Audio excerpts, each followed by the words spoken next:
আজ আমি বানাবো ইরানি চিকেন পিলাও।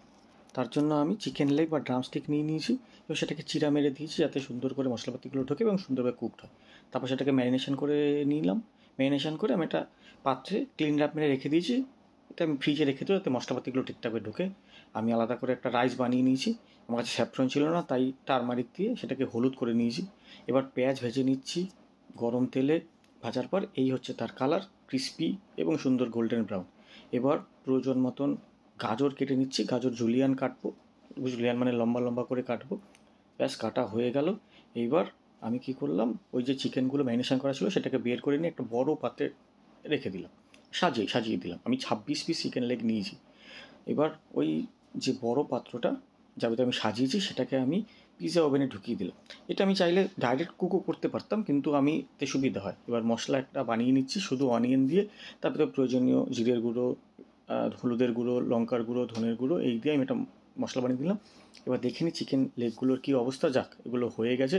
এবার এটা খুব গরম, তাই খুব সাবধানে আমি বের করে নিলাম। বের করে নিয়ে ওই চিকেন লেগগুলো একটা একটা করে এই মশলার মধ্যে আমি ঢেলে দিলাম। এবার আস্তে আস্তে কুক করবো যাতে সব মশলাপাতি যেন এর ভিতর ঢুকে যায়। এইবার ওই কেটে রাখা যে গাজর ছিল সেই গাজরগুলোর উপর থেকে দিয়ে দিচ্ছি। তারপর ওই যে ভেজে রাখা যে পেঁয়াজগুলো আমার কাছে ছিল সেই পেঁয়াজগুলো উপর থেকে দিয়ে দিচ্ছি। এরপর আমি ভিজিয়ে রেখেছিলাম আগে থেকে কিশমিশ, সেই কিশমিশগুলো উপর থেকে দিয়ে দিলাম। এরপর কাজু বাদাম এবং কাবলি চানাও দেওয়া যায়, কিন্তু আমার কাছে নেই তাই দিলাম না। এবার ওর উপরে যে হলুদ রাইসটা ছিল সেই রাইসটা দিয়ে কিছুক্ষণ কুক করে তারপর আমি দম দেওয়ার জন্য পিৎজা ওভেনে ঢুকিয়ে দিয়েছি। পিৎজা ওভেনে ঢুকিয়ে দেওয়ার পরে 25 মিনিট রাখার পর আমি এটা এখন বের করছি। বের করার পর দেখা যাক কী অবস্থা। ও আরেকটা কথা, আরেক মাসে কাজু বাদাম খুব একটা বেশি ছিল না, তাই গার্নিশ করার জন্য বা দেখানোর জন্য উপর থেকে ছড়িয়ে দিয়েছি। যাক, হয়ে গেছে, সুন্দরভাবে হয়ে গেছে, দেখেই বুঝতে পারছেন যে সুন্দর কুকড হয়েছে। এবার কড়াইটা থেকে সব রাইস আমি একটা গামলায় ঢেলে দিচ্ছি যাতে চিকেনগুলো আমি খুব সহজে আলাদা করতে পারি এবং পুরো খাবারটা ঘেটে না যায়। যাক, এখানে আরেকটা বলার কথা আছে যে অথেন্টিক্যালি এই রাইস, চিকেন এবং সব মশলা পেতে কিন্তু একবারে কুকড হয়।